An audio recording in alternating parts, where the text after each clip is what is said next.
नमस्कार दोस्तों, स्वागत है आपका जीएस मंथन में। आज हम मेंस का जो प्रश्न पढ़ेंगे वो भूगोल विषय से पढ़ेंगे।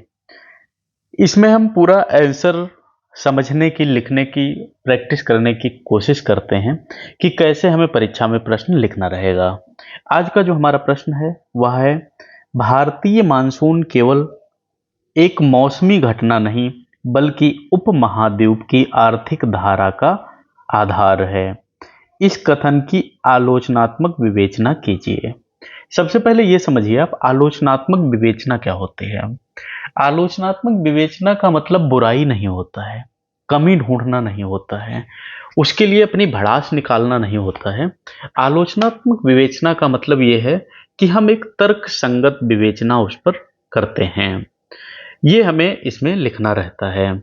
जो हमारा प्रश्न है इसको हमें फिर से एक बार पढ़ना है, जिससे हमें पहले समझ में आए कि हमारा प्रश्न कहता क्या है। प्रश्न कह रहा है, भारतीय मानसून केवल एक मौसमी घटना नहीं, अर्थात जो मानसून हमारे आते हैं यह केवल मौसम की एक घटना नहीं है बल्कि उपमहाद्वीप की आर्थिक धारा का आधार है। यानी इसका कुछ संबंध हमारी अर्थव्यवस्था से भी हो सकता है, इसका कुछ संबंध हमारी जो सामाजिक व्यवस्था है, सांस्कृतिक धारा है, उससे भी हो सकता है। ये इसमें हमसे पूछ रहा है और हमें इसकी विवेचना करनी है सार्थक अर्थों में। जब भी मेंस का आप प्रश्न लिखेंगे तो यहां पर आप सीधे कोई हेडिंग नहीं डालेंगे। हमें सबसे पहले जो प्रश्न पूछा गया है उसकी एक भूमिका देनी रहेगी। मानसून से संबंधित बात है, ये बात क्लियर हो जाती है। मौसमी घटनाएं मानसून से संबंधित हो सकती हैं, ये बात भी इसमें कही गई है। आर्थिक धारा यानी अर्थशास्त्र की कुछ बात की गई है। इस पर हमें एक निबंध, इस पर हमें एक उत्तर लिखना रहेगा। निबंध इसलिए मुंह से निकल गया कि आपकी निबंध सीरीज जो चल रही है, यदि आपने उसको अभी देखना नहीं शुरू किया है तो उसको भी देखिएगा।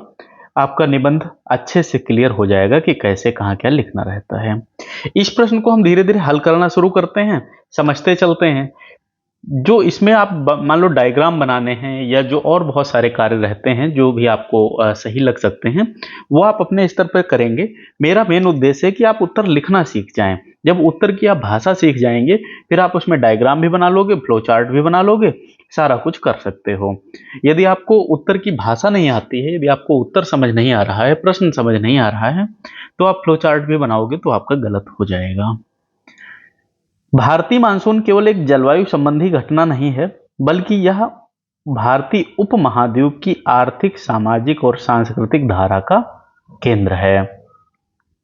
भारतीय मानसून यह जीवन के हर क्षेत्र में गहराई से समाया हुआ है, चाहे वह खेती किसानी हो, ऊर्जा उत्पादन हो, उद्योग हो, ग्रामीण जीवन की संरचना हो।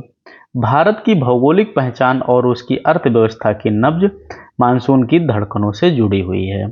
मानसून क्या होता है ये बात आप सब लोग जानते हो भाई। जब ऋतु परिवर्तन होता है, जब ऋतु परिवर्तन होगा तो कहा नहीं जाता है कि अब 22 जून को मानसून आ जाएगा, 23 जून को मानसून आ जाएगा, अब मानसून आने वाला है, खबर में हमने देखा है मानसून पहुंचने वाला है।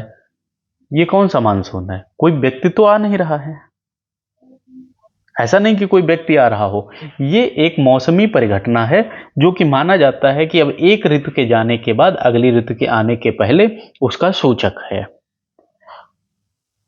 किसान क्या करता है, अपनी फसल को उसी हिसाब से प्लान करता है कि हमें धान लगाने हैं, थोड़ी बारिश हो जाए तब लगाते हैं। यही तो कहता है। बारिश हो जाएगी तो किसान को क्या फायदा होने वाला है भाई? जब बारिश हो जाएगी तो किसान को थोड़ा पानी ऊपर से मिल जाएगा, और जो ऊपर से पानी मिलेगा, जो बारिश का पानी होगा, वो कहीं ना कहीं से बेहतर उसके लिए लाभदायक हो जाएगा। खेतों में नमी हो जाएगी, अर्थशास्त्र, अर्थव्यवस्था के हिसाब से भी उसका मामला ठीक हो जाएगा। सामाजिक किस प्रकार से होगा? सामाजिक मतलब यह है कि भाई एक बहुत लंबे समय तक, यानी 4 महीने 5 महीने तक एक मौसम को आपने कहीं ना कहीं से झेला है, सीखा है, उसमें जिया है आपने।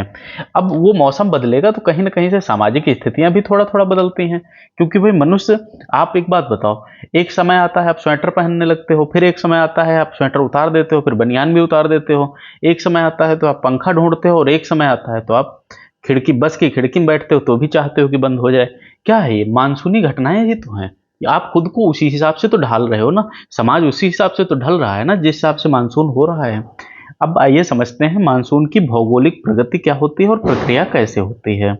यदि आपको मेरा पढ़ाने का तरीका समझ आ रहा है तो आप कमेंट जरूर करिएगा। मैं चाहता हूँ आप चाहे जो भी विषय हो मेंस का, आप उसको ऐसे ही अच्छे से समझ लो। जब अच्छे से समझ लोगे तो आप भाषा अच्छी लिख सकते हो। देखो, जितने लोग आप मेंस में बैठोगे सब लोग अपना अपना आंसर लिखोगे। किसी का अच्छा हो या किसी को क्यों नंबर मिले, इसके लिए उसकी कॉपी ही उसको बताएगी। ऐसे ही निबंध पढ़ाते हैं, तो यदि आपने सब्सक्राइब नहीं किया है तो सब्सक्राइब जरूर कर लीजिएगा। भारतीय मानसून मूलतः मौसमी हवाओं का वह तंत्र है जो जून से सितंबर तक दक्षिण पश्चिम दिशा में नमी से भरी हवाएं लाता है और अक्टूबर से फरवरी तक उत्तर पूर्व दिशा से सूखी हवाएं प्रवाहित करता है। आप जब उत्तर लिखोगे तो आप ये सारी चीजें बिल्कुल सही लिखोगे, ये गलत मत लिखिएगा। देखिए, उत्तर में आप किसी को गुमराह नहीं कर सकते हो, आप उस तथ्य को जरूर लिखिएगा जो उस विषय से संबंधित है। यह हवाओं का परिवर्तन भूमि और सागर के तापमान अंतर पर आधारित होता है। दक्षिण पश्चिम मानसून भारत के लगभग 80% वार्षिक वर्षा का स्रोत है। यह वर्षा उत्तर के पहाड़ों से लेकर दक्षिण के तटों तक जीवन और अर्थव्यवस्था को आकार देती है। यानी जो मानसूनी वर्षा होती है ये लगभग सब क्षेत्रों में बराबर लाभ देती है। अब हम देखते हैं कृषि, भारतीय अर्थव्यवस्था की जीवन रेखा कैसे है भाई। भारत की लगभग 55% कृषि भूमि वर्षा आधारित है। ऐसे में मानसून न केवल फसलों के उत्पादन का निर्धारण करता है बल्कि यह ग्रामीण भारत की आय, उपभोग और श्रम बाजार को भी प्रभावित करता है। मानसून के अनुकूल वर्ष में धान, मक्का, कपास, गन्ना जैसी फसलों का उत्पादन बढ़ता है जिससे ग्रामीण मांग में वृद्धि होती है। बहुत सारी ऐसी फसलें हैं जो कि अधिक जल चाहती हैं, जिनकी सिंचाई अधिक होती है, जैसे धान हुआ, गन्ना हुआ, ये फसलें ऐसी हैं जो कि ज़्यादा नमी चाहती हैं। तो जब मानसून बेहतर होता है तो इनकी पैदावार अच्छी मानी जाती है। फिर कमजोर मानसून से सूखा, खाद्य संकट और मुद्रास्फीति जैसी समस्याएं पैदा हो जाती हैं। कमजोर मानसून हमेशा किसान को कमजोर करता है, ये बात आप ध्यान रखिएगा। आप ये समझो किसान कुल मिला के किस पर डिपेंड है? अपनी खेती पर। यदि बराबर जल नहीं पहुंचेगा, सूखा पड़ जाएगा, तो उसका खेती यानी उसका 4 महीने 5 महीने की मेहनत उसकी बेकार हो जाएगी। वर्ष 2009 और 2015 के कमजोर मानसून ने जीडीपी वृद्धि दर को 1 से 1.5% तक घटा दिया था। ऐसी चीजें भी आपको फैक्ट थोड़ा तो लिखना देखो पड़ेगा ही। जब आप पढ़ते रहोगे लगातार तो आप ये फैक्ट सीख जाओगे। किसानों की समस्या, किसानों के लिए अर्थव्यवस्था में योगदान या उनसे संबंधित जो निबंध होते हैं वो भी हमने कराए हैं, आप उसको जरूर देखिएगा। इस प्रकार मानसून भारतीय कृषि की प्राकृतिक पूंजी है जो उत्पादकता और खाद्य सुरक्षा का आधार बनता है। देखो, ये फैक्ट कहाँ से सीखोगे? इसके लिए हमने क्या किया है, न्यूज एनालिसिस शुरू किया है। न्यूज एनालिसिस में क्या करते हैं, करंट अफेयर को ही हम उठाते हैं और उससे संबंधित जो आपकी परीक्षा में मेंस के लिए और प्री के लिए महत्वपूर्ण खबरें होते हैं उनको डिटेल में बात करते हैं, चाहे वो योजना से संबंधित हो, चाहे जिस चीज से संबंधित हो। इसलिए आप सब्सक्राइब करिएगा, ये वाली चीज भी देखा करिएगा लगातार। फिर देखते हैं जल संसाधन और ऊर्जा क्षेत्र पर क्या प्रभाव पड़ने वाले हैं।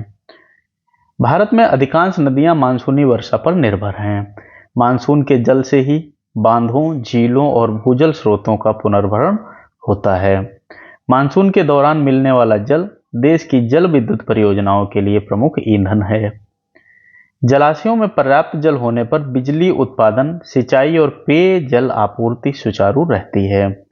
वहीं मानसून की असमानता जल संकट, बिजली कटौती और पेयजल की कमी का कारण हमेशा बनती है। इसलिए मानसून केवल कृषि नहीं बल्कि ऊर्जा और जल प्रबंधन की भी रीढ़ है। यानी मानसून जो है यह हमारे जल प्रबंधन को भी बहुत ज्यादा डिस्टर्ब कर सकता है या बिगाड़ सकता है। फिर हम देखते हैं औद्योगिक और परिवहन क्षेत्र में क्या प्रभाव पड़ते हैं। भारत के उद्योग विशेषकर खाद्य प्रसंस्करण, वस्त्र, चीनी उर्वरक जैसे क्षेत्र मानसून पर निर्भर हैं। कृषि उत्पादन बढ़ने से उद्योगों को कच्चा माल और उपभोक्ता बाजार दोनों मिलता है। कमजोर मानसून से ग्रामीण मांग घटती है। जिससे विनिर्माण और एफएमसीजी क्षेत्र प्रभावित होते हैं। मानसून सड़कों और परिवहन व्यवस्था को भी प्रभावित करते हैं, जैसे अधिक वर्षा से बाढ़ और संरचना को नुकसान होता है, जबकि कम वर्षा से नौवहन और जल परिवहन प्रभावित होते हैं। अब देखो हमसे क्या पूछा था, आलोचनात्मक विवेचना तो पूछा था, तो यदि हम अच्छाई बताएंगे तो यदि उसमें कुछ खामियां हैं तो उनको भी हम बताएंगे, लेकिन एक बेहतर तरीके से बताएंगे। इस प्रकार मानसून सीधे औद्योगिक उत्पादन और व्यापारिक गतिविधियों को गति देता है। अब हम देखते हैं ग्रामीण अर्थव्यवस्था और सामाजिक संरचना पर किस प्रभाव डालता है। भारतीय ग्रामीण समाज जो है मानसून के आगमन को उत्सव रूप में मनाता है। मानसून न केवल आर्थिक बल्कि सांस्कृतिक धारा का भी प्रतीक है। अच्छी वर्षा से ग्रामीण रोजगार बढ़ता है, पलायन रुकता है और सामुदायिक संबंध मजबूत होते हैं। कमजोर वर्षा से ऋणग्रस्तता, गरीबी और सामाजिक तनाव में वृद्धि होती है। फिर हम देखते हैं मानसून की असफलता आत्महत्याओं और आर्थिक असमानता को बढ़ावा देती है। देखो फसल जो है किसानों के लिए, गांव में आपने देखा होगा एक चीज, गांव में काम कब आएगा भाई? काम तो तभी आएगा ना जब लोग मतलब बेहतर तरीके से, जैसे कोई धान लगा रहा है, कोई गन्ना लगा रहा है, कोई कुछ कर रहा है, तभी तो ग्रामीण में जो और जनता है उनको काम मिलेगी। अब मान लो लोग अगर उत्पादन लगा ही नहीं रहे हैं, लोग अगर कर ही नहीं रहे हैं काम, तो बाकियों को रोजगार कैसे मिलेगा? तो ग्रामीण स्तर पर इस बेरोजगारी इस प्रकार की बहुत ज्यादा फैली हुई रहती है। बागवानी भी गांव में एक काम माना जाता है, आपने सुना होगा, बाग वगैरह बचाने का काम होता है। आम जब फसल अच्छी हो जाती है या अमरूद की फसल अच्छी हो जाती है तो भी गांव में लोग उसको बचाने का काम ले लेते हैं। ये भी एक प्रकार की रोजगार व्यवस्था कह सकते हैं। लेकिन यदि मानसून नहीं आएगा तो फसल नहीं आएगी, आम नहीं आएगा। कहा जाता है कि जब अच्छी बारिश होती है तभी आम अच्छा पकता है, तभी अच्छा आता है। मानसून नहीं आया तो वो भी नुकसान ही हो जाता है। तो इस दृष्टि से भारत की सामाजिक स्थिरता और मनोवैज्ञानिक आशा का आधार भी है। फिर मानसून की अनिश्चितता क्या है और असंतुलन किस प्रकार होता है? तो हाल के दशकों में मानसून की अनिश्चितता और असंतुलन बढ़ा है। वर्षा का वितरण असमान हो गया है, कहीं अत्यधिक तो कहीं भीषण सूखा। अभी देखो पंजाब में बाढ़ आ गई एकदम से, और इसी देश के कुछ क्षेत्र जो है एकदम सूखे में जाने लगे। फिर आईएमडी के आंकड़ों के अनुसार पिछले 50 वर्षों में मानसूनी वर्षा में लगभग 6% की कमी आई है। यह अस्थिरता कृषि योजनाओं, जल भंडारण और नीति निर्धारण को चुनौती देती है। इसलिए मानसून का यह असंतुलन भारत की आर्थिक योजना में अनिश्चितता का सबसे बड़ा स्रोत बन चुका है। फिर हम देखते हैं जलवायु परिवर्तन और मानसून पर क्या प्रभाव पड़ता है। वैश्विक तापमान वृद्धि ने भारतीय मानसून के स्वरूप को बदल दिया है। वैज्ञानिक अध्ययनों के अनुसार समुद्री सतह तापमान बढ़ने से मानसून की तीव्रता और समय सीमा दोनों में परिवर्तन हुआ है। पश्चिमी घाट और पूर्वोत्तर भारत में वर्षा की तीव्रता बढ़ी है, जबकि मध्य भारत में कमी आई है। चक्रवात, अचानक बाढ़ और लू जैसी चरम घटनाएं बढ़ी हैं। इस प्रकार जलवायु परिवर्तन मानसून को अधिक अनियमित और चरम बना देता है, जिससे आर्थिक जोखिम बढ़ रहे हैं। नीति और प्रबंधन की दिशा क्या है?